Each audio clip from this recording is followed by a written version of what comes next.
안녕하세요. DJ 서영입니다. 오늘의 사연 시작해 보겠습니다. 안녕하세요. 부산에서 살고 있는 37살 여성이고 결혼한 지는 9년 정도 되었어요. 아이는 딸 하나 있고 올해 초등학교를 들어갔답니다. 제 남편과 저는 둘 다 부산 토박이로 고등학교 동창이었던 인연으로 다시 만나 결혼하게 되었습니다. 연애를 하면서 남편은 항상 듬직하고 어른스러운 모습이었고 그런 모습에 매력을 느껴 결혼을 결심하게 되었어요. 결혼 후 시부모님께서 신혼집을 마련해 주셨을 때는 정말 감사하고 행복했어요. 넓고 멋진 집에서 새로운 시작을 할 수 있다는 것만으로도 너무나 기뻤습니다. 하지만 시간이 흐르면서 그 집은 점점 저에게 무거운 짐이 되어갔습니다. 시어머니는 종종 집 이야기를 꺼내며 집을 마련해 주신 것을 생색내셨고 저 역시 가족으로서 도울 수 있는 것은 최선을 다해 도왔어요. 하지만 그 도움의 범위가 어디까지여야 하는지에 대해서는 남편과 저 사이에 큰 차이가 있었습니다. 시댁 가게의 어려움이 점점 커지면서 남편은 점차 저와 상의 없이 결정하는 일이 많아졌고 그 결과 신혼집을 비롯한 여러 중요한 문제들이 제 뜻과는 전혀 다르게 흘러가기 시작했어요. 그러던 어느 날 남편은 결국 저에게 큰 상처를 남기고 말았답니다. 다 된 밥에 재를 뿌린다는 말이 있죠. 저희 부부의 이야기를 이렇게 표현할 수 있을 것 같아요. 처음에는 행복한 가정을 이루기 위해 열심히 살아왔지만 결국 그 행복은 누군가의 이기심과 잘못된 선택으로 인해 무너지고 말았죠. 하지만 저는 이제 다시 일어섰고 아이와 함께 새로운 삶을 시작하려고 합니다. 이 이야기를 통해 누군가가 제 마음을 이해해주고 공감해줄 수 있다면 좋겠어요. 저는 학교 다닐 때부터 대학을 가서 공부를 계속하기보다는 빨리 독립해서 자유롭게 살고 싶다는 생각이 강했어요. 그래서 남들 다 수험 생활을 거쳐 대학을 갈 때 상고를 졸업하고 곧바로 은행에 취업하게 되었답니다. 고졸 전형으로 운 좋게 은행에 입사하다 보니 또래보다 사회생활을 빠르게 시작하게 되었고 어느덧 은행에 근무한 지 18년 차가 되었네요. 남편은 저랑 동갑인데 학교 졸업하고 우연히 동창회에 나갔다가 고등학교 동창이 소개해줘서 알게 되었어요. 지연아, 백수호 알지? 우리 수학학원 다닐 때 맨날 우리 뒷자리에 앉았잖아. 같이 떡볶이 먹은 적도 몇 번 있었을걸? 기억나? 그랬나? 이름은 들어본 것 같기도 한데 얼굴은 잘 모르겠네. 너 옛날에 내 거 수학 숙제 베끼고 네가 떡볶이도 쐈잖아. 이래도 기억 안 나냐?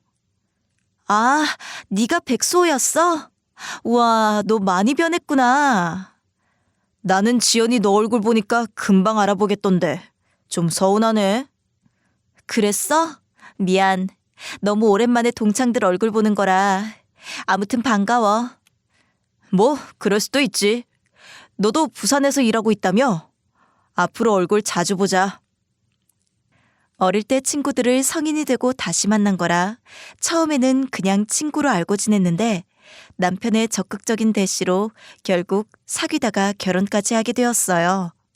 남편은 부산에 있는 대학교를 졸업하고 일반 회사에서 근무하는 직장인이고 2남 1녀 중 장남이에요.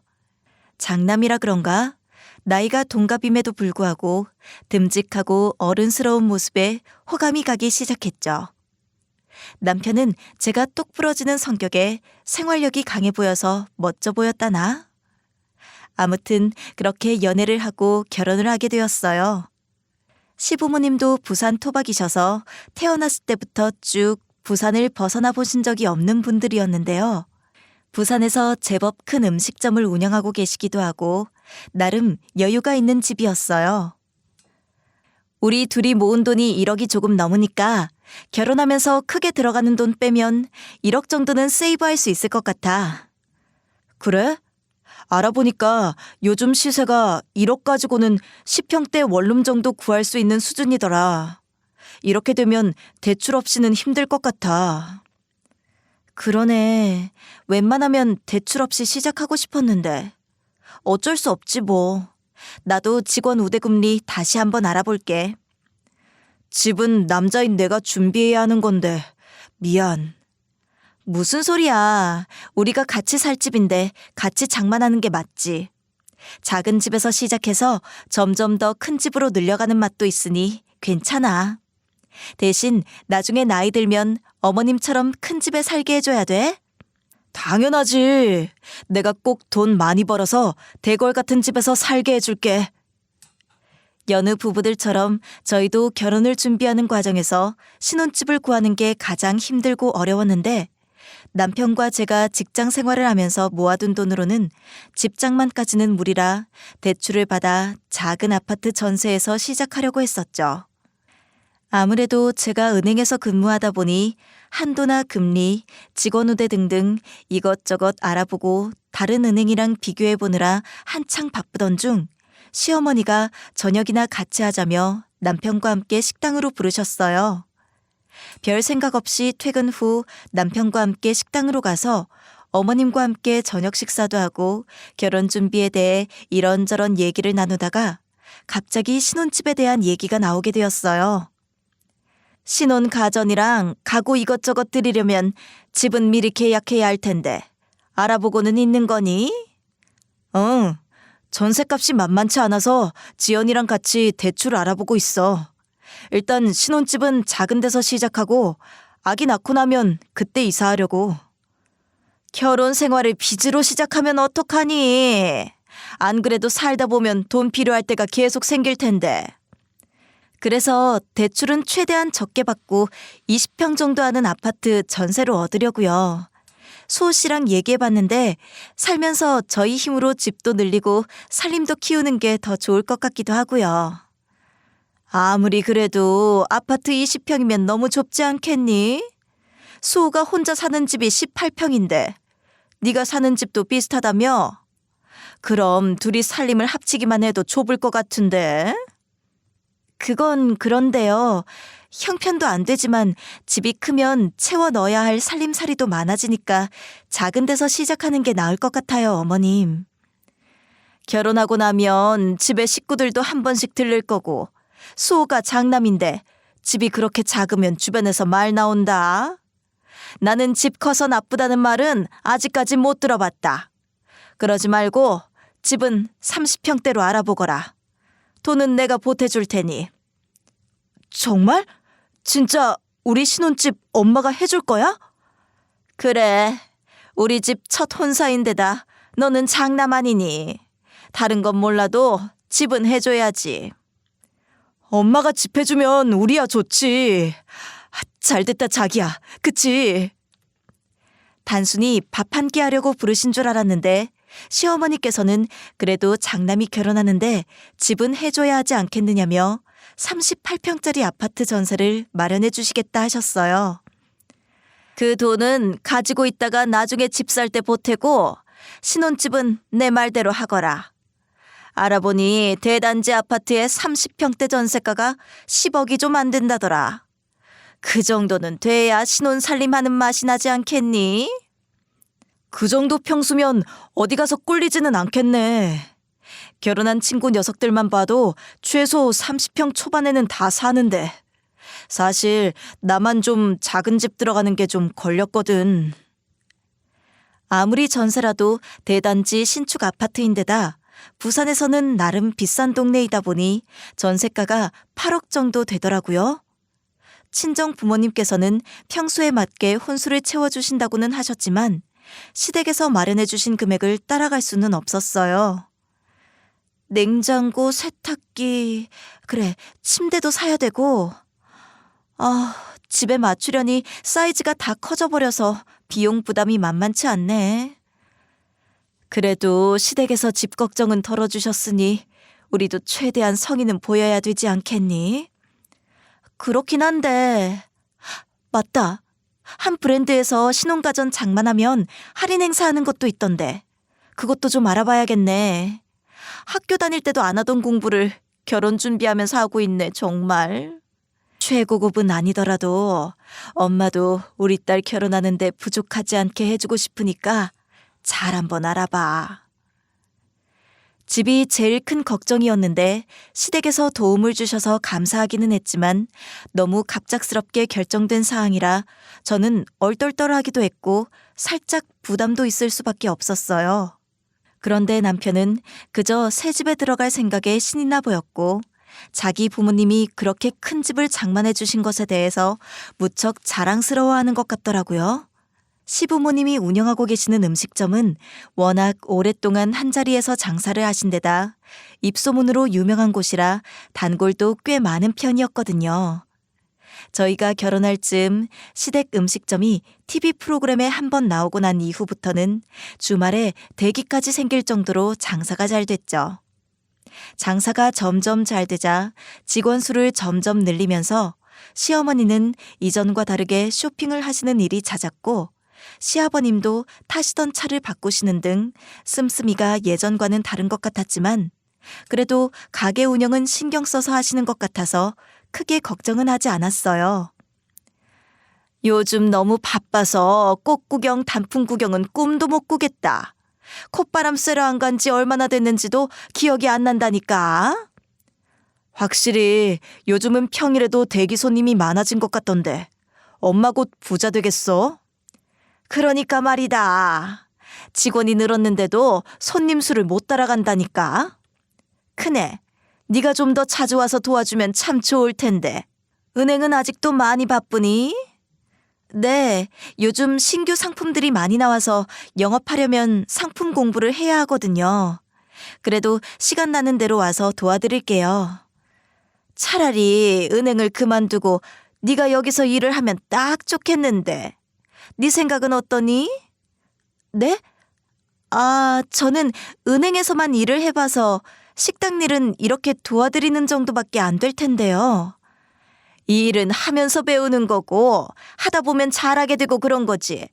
우리는 뭐 날 때부터 식당 일을 해봤겠니? 그렇긴 한데 저는 아직 은행 일이 좋기도 하고 그래서 어머님 말씀은 저도 생각해 보겠습니다. 그래, 이 가게가 이렇게 잘 되지 않았으면 내가 너희 신혼집을 얻어줄 수나 있었겠니? 따지고 보면 우리보다는 너희가 더 열심히 식당에서 일해야 되는 게 맞아. 안 그러니? 저는 바쁠 때면 남편 없이도 종종 시댁에 가서 일을 도와드리곤 했는데 갈 때마다 어머님은 가게가 너무 바빠서 놀러 갈 시간도 없다며 푸념 아닌 푸념을 늘어놓으시곤 했어요. 거기다가 결혼하고 지금까지 신혼집 마련해 주신 걸로 두고두고 생색을 내시는 통에 저에게는 시부모님이 해주신 전셋집이 시집살이를 시키는 빌미가 되는 거나 다름없었죠. 큰애야, 내일 제사상은 네가 좀 보거라. 나는 가게 일이 바빠서 도저히 시간을 낼 수가 없구나. 네? 어머님, 미리 말씀해 주셨으면 제가 장을 봤을 텐데 내일 회사에서 중요한 미팅이 있어서 제가 빠질 수가 없을 것 같아요. 아니, 너네 회사는 너만 일한다니? 뭐가 맨날 툭하면 야근에다가 우리 아들 밥은 제때 차려주기나 하는 건 맞니? 제사상 하나 볼 시간도 없어서?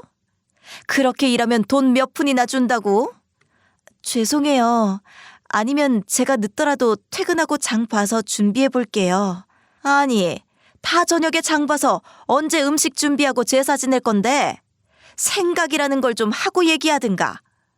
나는 너희 생각해서 결혼 생활 힘들지 말라고 집까지 해줬더니만 넌 시댁은 늘 뒷전이구나. 아니면 수호 씨한테 얘기해서 장만 봐달라고 부탁해 볼게요. 아유, 됐다. 괜히 아범 신경 쓰이게 말하지 말고 그냥 둬라. 내가 해야지 어떻겠니? 아휴, 기껏 뼈 빠지게 일해서 번 돈으로 집을 해주면 뭐하나.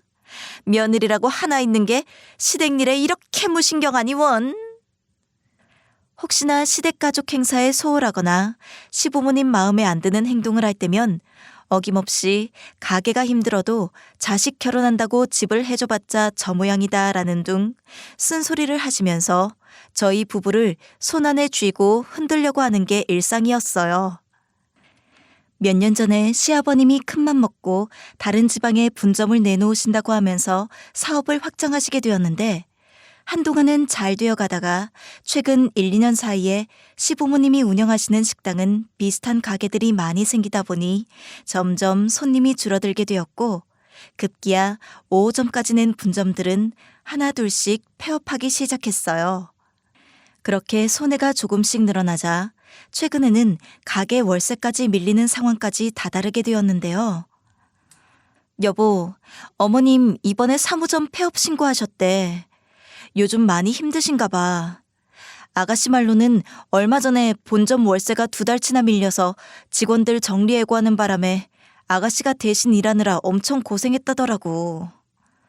나도 들었어. 안 그래도 엄마가 가게 일 좀 도와줄 수 없겠냐고 하더라고. 내가 돈은 못 들여도 틈틈이 나가서 일은 도와드린다 했는데 마음이 좀 그렇더라. 우리라도 여유가 있으면 좋을 텐데. 나도 시간 되는 대로 가게 일 도우러 갈게. 가족으로서 걱정이 되긴 했지만 제가 당장 도와드릴 수 있는 방법이 있는 것도 아니고 남편도 매달 월급 받는 직장인이다 보니 시부모님을 도와드릴 수 있는 방법이 없어서 그냥 가만히 있을 수밖에 없었어요. 그러던 어느 날 시어머니가 집으로 찾아왔고 뜬금없이 우리 결혼할 때 해주신 신혼집 전세금 이야기를 꺼내시더군요. 예, 할 얘기가 있으니 좀 앉아봐라. 너희 요즘 가게 힘든 건 알고 있지? 네, 알고 있어요. 어머님, 아버님 많이 힘드시겠어요. 안 그래도 이따가 가게 가서 일손 도우려고 했는데. 그게 다니? 너는 은행 다닌다는 애가 돈으로 도와줄 방법을 찾아보지는 않고 입으로만 걱정을 하면 되겠니? 네? 그게 무슨 말씀이세요? 아니, 가족이 힘들어하면 대출이라도 받아서 도움을 줄 생각을 해야지. 너는 너무 아무것도 안 하고 있잖니. 어머님, 그래서 일찍 퇴근하는 날이면 식당에서 일 도와드리고 있잖아요. 주말에 집에서 편히 쉬지도 못하고 식당 일 도와드리고 있고요. 저는 제가 할 수 있는 건 최대한 노력하고 있어요. 그건 당연한 거고. 며느리가 은행에 다녀서 이럴 때 도움이 될까 싶었는데 너는 가게세 밀렸다는 소리를 듣고도 한 푼을 안 보내더라. 나는 너희 결혼할 때 이 집까지 해줬는데 너는 그깟 대출 좀 받아주는 게 어렵니? 어머님, 가족끼리는 당연히 서로 도와야 하지만 금전적인 도움은 제 능력 안에서 해드려야지 빚까지 내서 도와드릴 수는 없어요. 너 말이 좀 그렇구나. 부모가 집 해주는 건 당연하고 자식이 부모한테 돈 마련해주는 건 안 되는 거니? 어머님, 돈을 드릴 수는 있지만 대출까지 받아서 드리는 건 어려울 것 같아요. 그리고 이건 수호 씨랑 상의해서 저희가 가진 돈 안에서 도움을 드리는 걸로 하겠습니다. 됐다. 그럴 거면 이 집 전세 보증금이라도 써야겠으니 집이나 비우거라. 네? 그게 무슨 말씀이세요? 이 집을 빼면 저희 가족은 어디 가서 살라고요? 원래 장사하는 사람들은 가게고 집이고 자주 옮기고 그러는 거다. 나 때는 전세 기간이고 뭐고 1년에 한 번씩도 이사했다. 그나마도 지방으로 안 가면 다행이었지. 암튼 이 집 빼서 그 돈으로 가게에 좀 보태야겠으니 얼른 부동산에 얘기해놓거라. 어머님, 장사는 어머님 아버님이 하시는데 저희한테 이사를 하라니요? 수호 씨랑 저 둘 다 월급쟁이 회사원들인데 갑자기 집 얻을 돈은 어떻게 마련하고 또 이사갈 집은 당장 어디서 구하라고 그렇게 말씀하세요? 아니, 너는 생각이 있니 없니? 우리 아들 생각은 안 하니? 아범도 자기 사업을 해야지. 언제까지 쥐꼬리만한 월급 받으면서 회사를 다녀야겠니? 그리고 너는 이 집 해줄 땐 좋다고 덥석 받아놓고 입 싹 닫더니 시부모 가게가 힘들다는데 그걸 안 도와주려고 이 핑계 저 핑계를 대고 있니? 진짜 마른 하늘의 날벼락도 아니고 하루아침에 집을 빼라는 이야기에 정신이 반쯤 나가 있었고 뒤이어 시어머니의 말이 더 가관인 게 시댁에 남는 방이 많으니 그리로 들어와서 살라는 것이었어요. 일단 집은 빼고 정 이사갈 집 구하기 힘들면 우리 집에 남는 방 있으니 그리로 들어오면 되겠구나. 아니 어머님, 아무리 어머님 집이 커도 저희 집 살림이 30평 살림인데 그게 어떻게 방 하나에 들어가겠어요. 그리고 제나 방은요? 여자애라 방 하나는 줘야 하는데 어머님 댁에 남는 방도 없잖아요. 네 시누이 방은 두었다 뭐하니? 둘이 방 같이 쓰면 되지. 그리고 시집 가면 그때는 혼자 쓸 수 있잖니. 살림이야 요즘 중고시장에 갖다 팔기도 한다는데 잘만 팔면 그것도 쏠쏠하니 공돈 생기고 좋은 거 아니냐? 이래저래 돈 굳고 좋구만. 무슨 말이 그렇게 많니? 당장 집부터 내놓고 이사 준비나 하거라. 그렇게 이야기가 결론 나지는 않았지만 시어머니는 이달 안으로 집을 빼라는 말만 남긴 채 집으로 돌아가셨어요. 저는 너무 속상하고 답답해서 친구에게 이 사실을 털어놓았는데 친구가 하는 말이 이런 경우를 몇 번 들어본 적이 있다고 하더군요. 나도 얘기는 들어봤는데 네가 그 상황일 거라곤 생각도 못했다.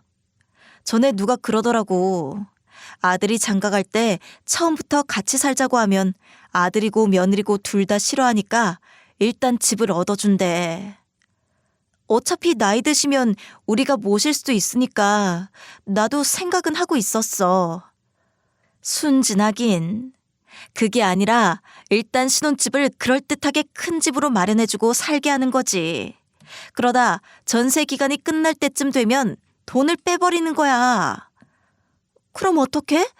자기 자식인데 길바닥에 나앉으라는 거야 뭐야? 그러니까 아들 내외가 가진 돈으로 적당한 집을 구해서 살게 하는 거지. 근데 이미 큰 집에서 살던 사람들이 갑자기 좁은 집에서 살면 어떻겠어?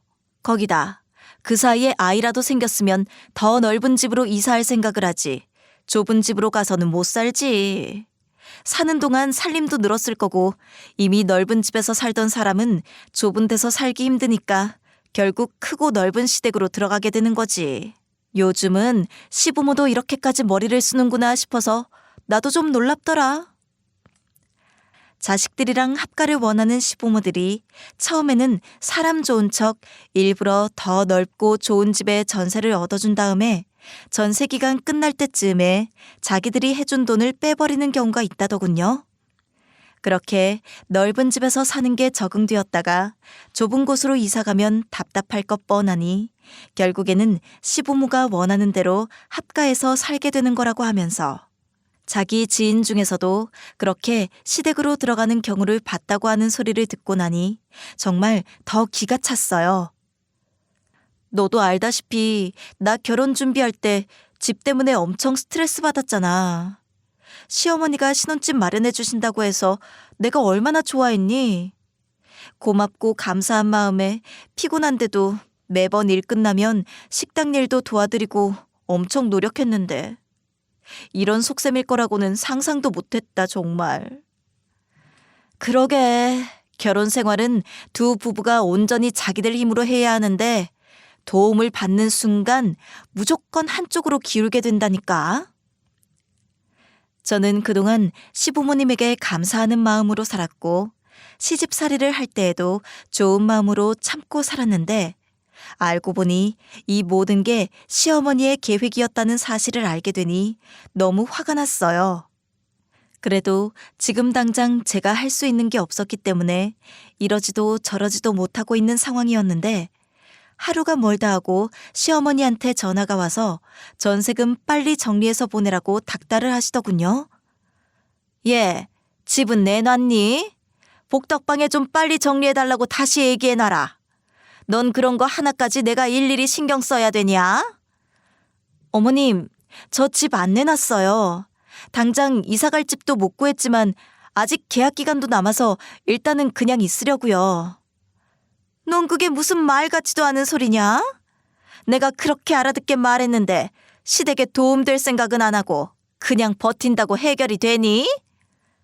자취방 옮기는 것도 아니고 가정집 이사를 어떻게 한 달 만에 해요. 정 이 집을 빼고 돈을 쓰셔야겠으면 집 알아보고 이사할 때까지만이라도 시간을 주세요. 당장 한 달 안으로는 힘들어요, 어머님. 시어머니의 말도 안 되는 요구에 저는 절대 그럴 수 없다고 선을 그었고 그날 이후로 시어머니와의 사이는 급속도로 안 좋아지기 시작했어요. 그러던 어느 날 퇴근하던 길에 우리 아파트 옆동에 살고 있는 집주인을 우연히 만나게 되었는데 저한테 한다는 소리가 이렇게 갑자기 집을 빼면 어떡하냐며 그동안 급하게 다음 세입자 구하느라 진짜 난감했다는 말을 하더군요. 그게 무슨 소리냐며 들어보니 남편이 얼마 전에 급하게 이사를 가야 될 것 같다고 집을 내놔달라고 부탁을 했다는 것이었고 집주인도 계약 기간이 아직 남아있는 상황에서 우리에게 전세금을 빼줄 여유가 없다 보니 부동산에 급하게 매물로 내놓았다는 것이었어요. 애기 엄마. 안 그래도 한번 보러 가려고 했는데 이사 갈 집은 어디야? 네? 이사라니요? 애기 엄마도 그러는 거 아니야? 아무리 급해도 그렇지. 계약 기간 끝나기 전에 집을 빼더라도 시간을 좀 여유 있게 줘야지. 이렇게 급하게 얘기를 하면 어떡해? 내가 세입자 구하느라 얼마나 애먹었는 줄 알아? 세입자라니요? 지금 이게 다 무슨 얘긴지. 애기 아빠가 그러던데 당장 이달 안에 이사 나가야 된다면서. 내가 보증금 마련하기 힘들다고 하니까 빨리 다음 세입자 알아보고 그 돈으로 달라고 하도 닥달해서 내가 얼마나 힘들었는데. 설마 모르고 있던 거 아니지? 이야기를 듣자마자 남편에게 달려가서 자초지종을 물으니 태연하게 집주인이 하는 말이 맞다고 이번 달 안으로 우리가 이사 나가야 하는 게 맞다고 하는 것이었어요. 좀 전에 집주인 만났는데 당신 혹시 이 집 내놨어? 언제? 아니 왜 나한테 상의도 없이 이러는 게 어딨어? 집 내놓자고 하면 당신 펄쩍 뛸 거 아는데 어떻게 말을 해? 그걸 아는 사람이 말도 없이 집을 내놨다고? 집 내놓으면 우리 식구는 어디서 살려고? 이 많은 짐들은 또 다 어떡하고? 그럼 어떡해. 엄마가 다 죽어가게 생겼는데. 일단 친구한테 빌려서 엄마한테 돈 보내줬으니까 이 집 나가면 그거 받아서 친구한테 주면 돼. 어떻게든 엄마는 살리고 봐야지. 급한 것만 정리하면 가게는 또 열심히 벌어서 키우면 되고 돈은 또 금방 모을 수 있을 거야. 그때 더 큰 집으로 이사 가면 되지. 이미 어머님한테 돈을 드렸다고? 그래, 어차피 계속 이렇게 버틸 수는 없다 치자. 근데 내가 지금 더 화가 나는 건 시댁 가게 살리자고 우리 가족을 벼랑 끝으로 몰고 있는 당신이 문제야. 그게 무슨 말이야. 우리 엄마 가게가 잘 돼야 우리한테도 좋은 거지. 그 가게 엄마 아빠가 얼마나 더 하시겠어? 장사하실 수 있을 때 도움 드려야지. 안 그래? 그럼 우리는? 이 집 빼주고 나면 우리는 어디서 살아? 그런 생각을 해보긴 했어? 이사갈 집 걱정을 왜 해? 엄마 집으로 들어가면 되는데. 집도 크겠다. 이사갈 집 안 구해도 돼. 집 얻을 돈 안 구해도 돼. 얼마나 좋아? 어머님 댁에 들어간다고? 어머님이 방 하나 주신다더라. 거기 들어가서 사는 게 말이 돼? 당신은 우리 제나가 자기 방 하나도 없이 살았으면 좋겠어? 이제 곧 학교도 갈 텐데 공부는 어디서 하고 생각은 하고 말하는 거 맞아? 저한테 상의 한마디 없이 어떻게 이럴 수 있냐고 묻자 그럼 엄마가 가게 문 닫게 생겼다고 돈 내놓으라고 하는데 별 수 있냐고 하면서 일단 급한 대로 친구한테 빌려서 엄마한테 먼저 돈을 드렸고 전세금 나오면 친구한테 갚아야 한다고 하는 것이었어요. 그럼 우리는 어디로 이사 가냐며 묻자 안 되면 시댁으로 들어가자고 하는 대책 없는 남편의 말에 진짜 황당해서 말이 안 나오더군요. 엄마, 우리 아무래도 이 집 빼고 시댁으로 들어가야 할 것 같아. 그게 무슨 소리니? 시댁으로 들어가야 하다니? 제나 아빠가 집 내놨대. 시댁 가게가 좀 힘들다고 하더니 우리 집 빼서 그 돈으로 급한 거 막아야 한다고. 암튼 그래서 아무래도 이달 안에 이사 가야 될 것 같아. 무슨 이사를 이렇게 급하게 해? 그리고 시댁에 남는 방이 어디 있다고? 살림살이는 다 어쩌려고? 일단 중고 거래할 수 있는 건 정리하고, 몰라. 어떻게든 되겠지. 나 너무 속상해. 나한테 말도 없이 일을 벌여놔서 진짜 미치겠어. 그러지 말고 너희 아빠가 사둔 아파트로 들어가서 살래? 그 아파트? 거기 새 준 거 아니었어? 안 그래도 살던 사람 나가고 나서 리모델링하고 새 단장하느라 지금 비어있는데 당장 시댁에 들어가는 것보단 네가 들어가서 사는 게 어떠니? 저는 앞뒤 생각 없이 일을 저질러버린 남편 때문에 속이 상해서 친정집에 가서 엄마한테 하소연을 하게 되었는데 친정 부모님이 원래 투자 용도로 가지고 계시던 아파트를 저에게 주시겠다고 하시는 거였어요. 그렇게 천만다행으로 이사갈 집을 구하게 되었고 전셋집을 처분한 돈은 남편 친구에게 갚아주다 보니 결국 그 돈은 고스란히 시부모님에게 돌려드린 것이나 다름이 없었죠. 이번 일을 계기로 남편과 심각하게 사이가 나빠지긴 했지만 아이를 봐서라도 한 번은 참기로 했어요. 그렇게 이사를 하고 새로운 집에서 짐 정리를 한참 하고 있었는데 그날도 갑자기 시어머니가 집으로 찾아오셨어요. 그러면서 하는 말이 집이 이렇게 좁아서 어디 살겠느냐며 우리 아들은 평생 40평대보다 좁은 곳에서 살아본 적도 없는데 궁상맞게 20평짜리가 뭐냐고 한숨을 쉬시더군요. 예, 너는 우리 집으로 들어오랬더니 기껏 이사한 게 이렇게 좁은 집이니? 우리 아들은 이제껏 한 번도 좁은 집에서 살아본 적이 없어서 여기 살다간 답답해 죽을 거다. 정리할 거 정리하고 나면 이 집도 나름 살만해요, 어머님. 너희 부모님도 참 그렇다. 이왕 집을 해주실 거면 좀 살만한 곳으로 마련해 주시지. 20평대가 뭐니? 혼자 사는 집도 아니고 애도 있는데. 어머님, 전에 살던 집은 크긴 해도 전세였지만 여기는 자가예요. 집은 작아도 전에 살던 전셋집이랑 시세도 비슷하고요. 그러면 뭐하니? 새 집도 아니고. 아휴, 보기만 해도 답답하고. 이래가지고 살 수나 있을런지. 집이 좁긴 하지. 답답한 감이 없진 않은데 어쩌겠어. 굳이 이리로 들어오겠다는데. 집도 좁은데 방이 3개씩이나 되니 다 코딱지만 하고. 안방은 너희 침대 하나 들어가면 꽉 차겠다. 시댁에서 처음에 저희에게 해주신 집은 38평 신축이었고 친정에서 이번에 살라고 내어주신 집은 28평대 구축 아파트였는데요.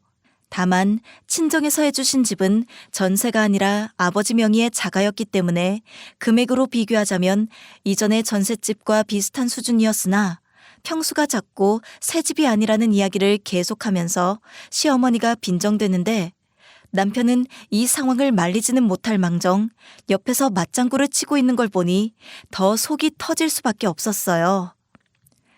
집이 좁으니 청소하기는 편하고 좋겠구나. 이 소파는 치워야겠다. 큰 집에 맞춰서 산 건데 좁아 터진 거실에 두니 발 디딜 틈이 없구나. 그러게 이건 팔고 작은 걸로 다시 사야겠다. 에휴, 답답해서 더는 못 앉아 있겠네. 나는 이만 가마. 여보, 밤도 늦었는데 엄마 집까지 모셔다 드리고 올게. 그날 저녁 쉴 새 없이 집 가지고 불만을 쏟아내던 시어머니는 집으로 돌아가셨고 남편은 그제야 저의 눈치가 보였는지 어머니 모셔다 드리고 오겠다는 말만 남기고 시댁으로 가버렸고 그렇게 2주가 넘도록 이사한 집에는 오지 않는 것이었어요. 여보세요? 제나 아빠, 왜 집에 안 와? 어머님 댁에 무슨 일 있어? 아니, 아무 일도 없어. 금방 갈게. 엊그제 어머님 가게 가볼까 했는데 퇴근 늦게 해서 못 갔어. 제나 기다리니까 당신도 얼른 집에 들어와요. 퇴근하고 가게 일 돕느라 바빴어. 가게에서는 엄마 집이 더 가까우니까. 암튼 빨리 갈게. 결혼하고 한 번도 이런 적이 없었는데 뭔가 이상한 느낌이 들긴 했지만 정확하게 뭔지는 몰랐기 때문에 그냥 찜찜한 마음만 가지고 있었고 남편에게 전화를 해서 언제 오냐고 물어보면 곧 간다는 말만 하고 계속 오지 않았어요. 월말이라 한창 바쁘고 정신이 없는 데다 그렇게 또 얼마간의 시간이 흐르고 저는 답답한 마음에 친정엄마에게 전화를 해서 남편이 시댁에 가서 올 생각을 안 한다고 푸념을 늘어놓았는데 평소랑 다르게 엄마의 목소리가 이상하게 들리더군요. 엄마, 제나 아빠가 얼마 전에 어머님 모셔다 드린다고 시댁에 가더니 집에를 안 들어와. 말로는 아니라고는 하는데 나한테 뭔가 삐친 게 있는지 올 생각을 안 하네.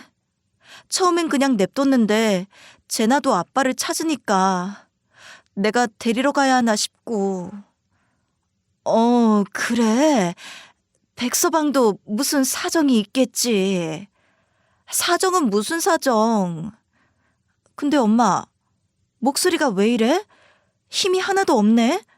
어디 아파?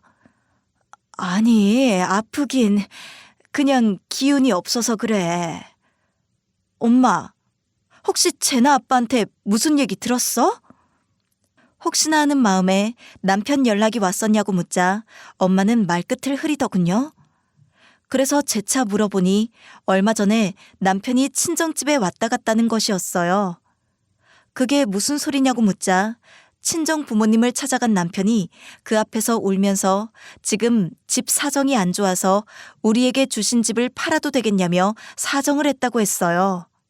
저는 설마 하는 마음에 부동산에 확인을 해봤더니 진짜 지금 살고 있는 집이 부동산에 매물로 나와 있었어요. 당신, 이 집 부동산 내놨더라? 이거 팔아서 뭐 하려고? 우리는 어디서 살고? 아니, 우리도 이제 멀리 내다봐야지. 제나 학교 다니고 점점 커가면 지금보다 돈 들어갈 일이 훨씬 많아질 텐데 언제까지 월급만 가지고 살겠어? 이제 나도 내 사업 시작해야지. 갑자기 사업이라니? 대체 무슨 말이야?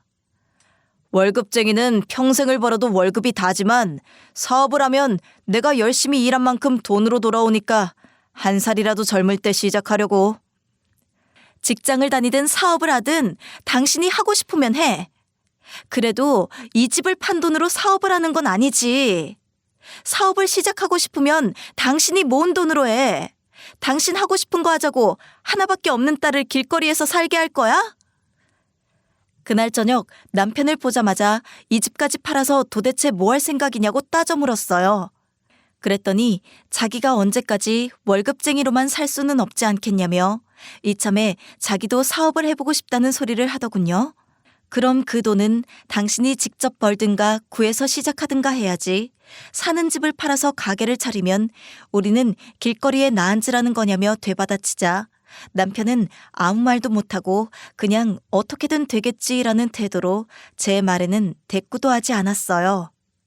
남편은 그 후로도 가게 일을 돕는다는 핑계로 말도 없이 시댁에 가서 자고 오는 등 집에 오지 않는 날이 많아졌고 남편의 태도를 보고 저는 저 인간이 지금 뭐 하자는 수작인지 눈치채게 됐어요.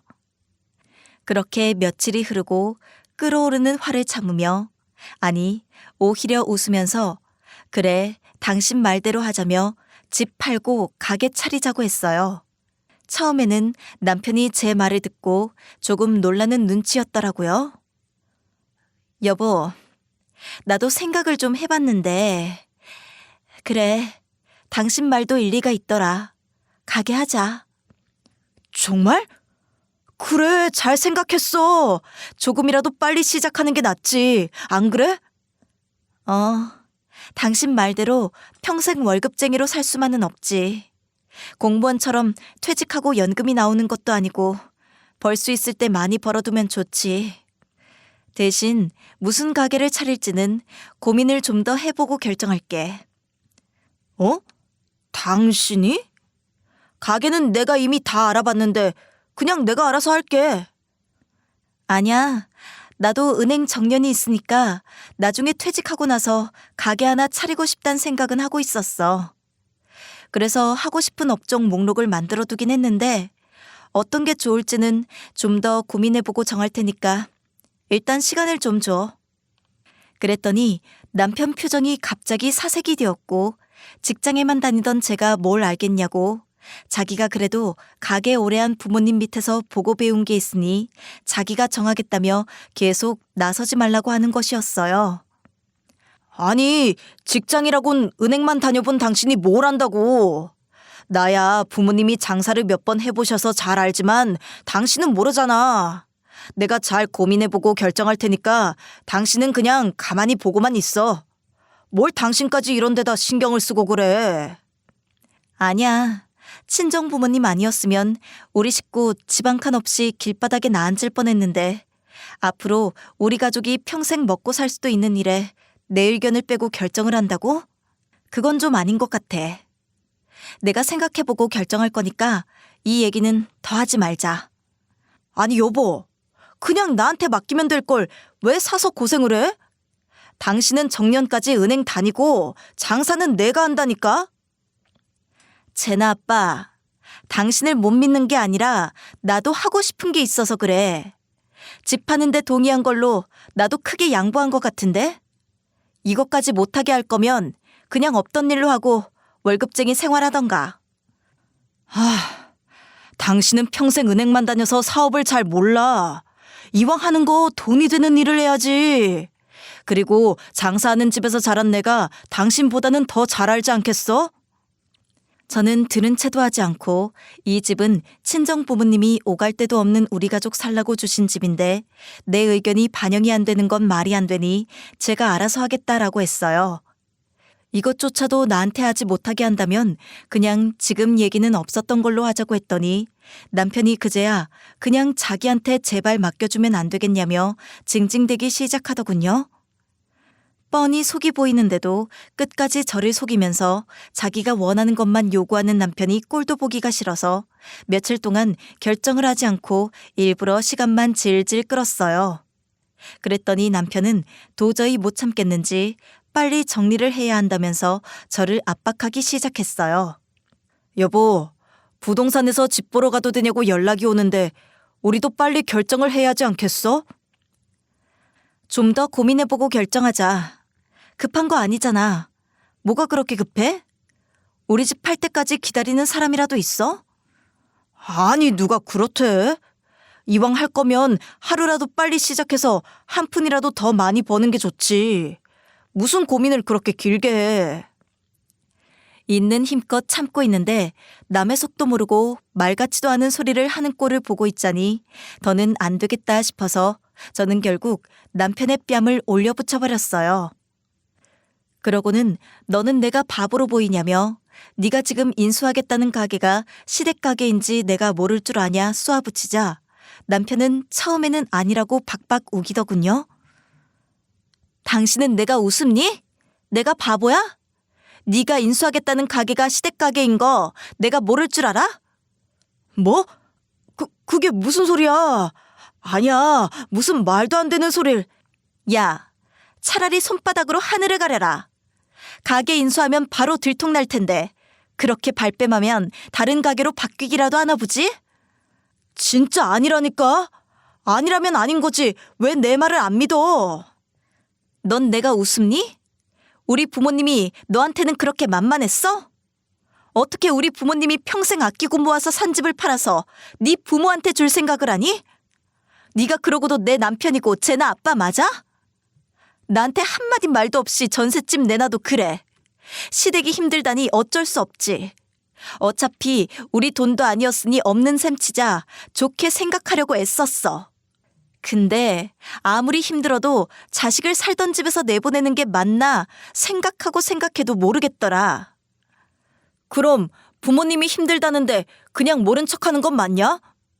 없는 돈도 만들어서 드릴 판에 있는 돈 드린 건데 그렇게 아깝냐고. 애초에 우리 돈도 아니고 우리 부모님 돈인데 힘들다고 하면 당연히 돌려드려야지. 도대체 뭐가 잘못됐다는 건데? 우리 친정이랑 내가 얼마나 우습고 만만해 보였으면 우리 부모님이 뼈 빠지게 일해서 나한테 주신 집을 팔아서 시댁에 줄 생각을 하느냐. 처음에 전셋집 뺀 돈도 시부모님이 주신 거니 어쩔 수 없다라고 아무리 좋게 생각해 보려고 해도 나는 도저히 이해가 안 되더라고 했더니 자기 부모님 사정이 안 좋아지셔서 도와드린 게 그렇게 아깝냐고 오히려 화를 내더군요. 그리고 굳이 치면 도와드린 게 아니라 원래 우리 엄마 아빠 돈이었는데 그거 가져가는 게 뭐가 이상하냐며 오히려 내가 이해가 안 된다는 식으로 말하는 것이었어요. 그래. 그래서 그 돈 그대로 돌려드렸잖아. 근데 당신 부모 돈만 주면 되지. 왜 내 부모가 피땀 흘려서 번 돈까지 가져가려고 하는 건데? 당신은 양심이란 게 없어? 당신 부모님 돈만 가져가면 되지.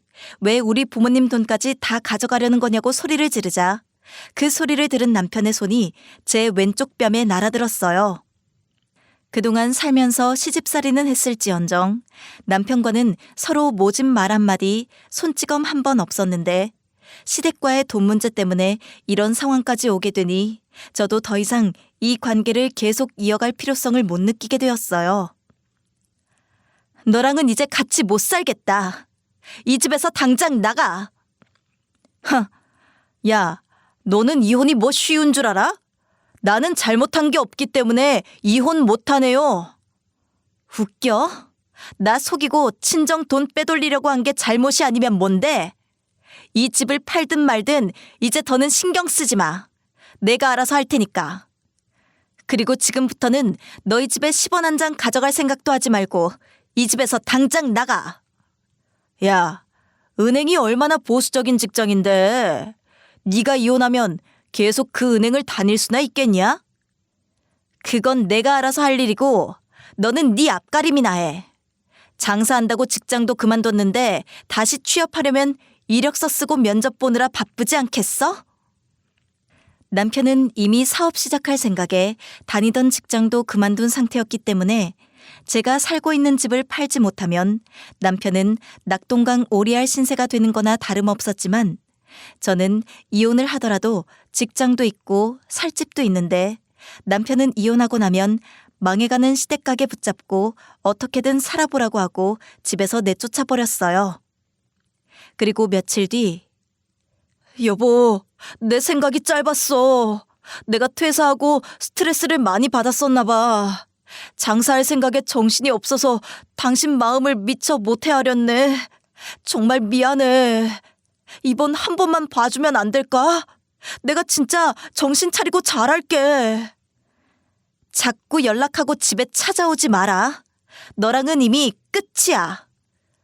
내가 엄마 아빠 말만 듣고 혹해서 제정신이 아니었나 봐. 정말 미안해. 내가 잘못했어. 한 번만 봐줘, 응? 내가 앞으로 진짜 잘할게. 자꾸 얘기해봤자 소용없고 한 번만 더 이렇게 불쑥 찾아오면 진짜 가만 안 있을 거야. 여보, 나 진짜 마음 고쳐 먹었다니까. 정말이야. 앞으로 장사 얘기 다시는 안 할게. 그날 이후 저는 지인의 소개로 이혼 전문 변호사를 찾아가게 되었어요. 남편은 그때까지만 해도 계속해서 나에게 화해를 시도했지만 저는 더 이상 대화를 이어가고 싶지 않았거든요. 웬만하면 구질구질하게 서로 흠을 찾아 소송을 하고 싶지 않았기에 합의로 깨끗하게 끝내자는 뜻으로 아무 말 없이 이혼 서류만 넘겨주었어요. 제가 먼저 남편에게 이혼 서류를 줬다는 사실을 알게 된 시어머님은 우리 집으로 찾아왔고 가족끼리 어려울 때 도와야지 이혼만은 하지 말라고 사정사정을 하더군요. 큰애야, 가족끼리 힘들면 서로 돕기도 하고 그러는 거지. 이런 일로 이혼을 하면 되겠니?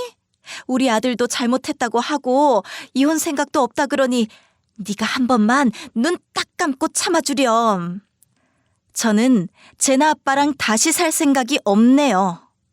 결혼 생활 내내 신혼집 마련해 주신 걸로 5만 가지 생색을 다 내시더니 이제 그 돈 고스란히 다 가져가셨으니 저도 이제 시집살이 끝내겠습니다.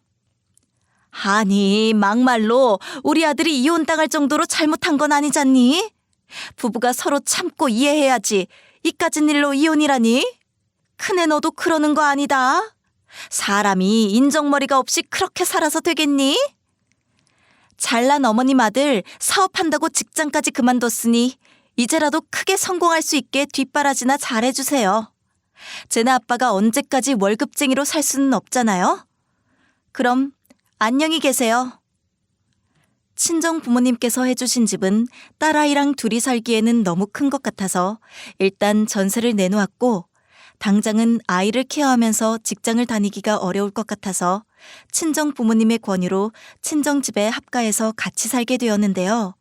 오히려 퇴직하신 부모님이 아이를 돌봐주시다 보니 저도 자연스럽게 일에 집중을 할 수가 있었고, 덕분에 이혼의 아픔을 빠르게 잊어갈 수가 있었어요. 전 남편은 저에게 줄 위자료를 구하느라 시부모님에게 손을 벌리게 되었지만, 시부모님도 우리에게 가져간 전세금을 가게 운영하면서 마이너스 된 것들을 메꾸느라 여유가 없는 상태였고, 결국에는 남편은 대출까지 받아서 저에게 위자료를 줄 수밖에 없었어요. 그렇게 겨우겨우 운영을 하던 시부모님 가게는 결국 망해서 폐업을 하게 되었고, 전 남편도 다시 직장을 구하려고 알아보다가 그것마저도 여의치 않자 시댁 먼 친척이 살고 있는 시골에 내려가서 농사를 거들고 있다는 소식을 듣게 되었어요. 결혼 생활을 하면서 항상 좋을 수만은 없겠지만 시어머니의 이기적인 행동과 남편이 이렇게까지 저를 기만하지만 않았어도 이혼까지 갔을까라는 생각이 들긴 했어요. 저와 우리 부모님의 노력으로 일궈온 것들은 하찮게 생각하고 아무렇지도 않게 자기들 것인 양 생각하는 시부모의 도둑놈 심보는 고쳐질지 모르겠지만 이렇게라도 빨리 정리가 되어서 정말 다행이라는 생각이 들었어요.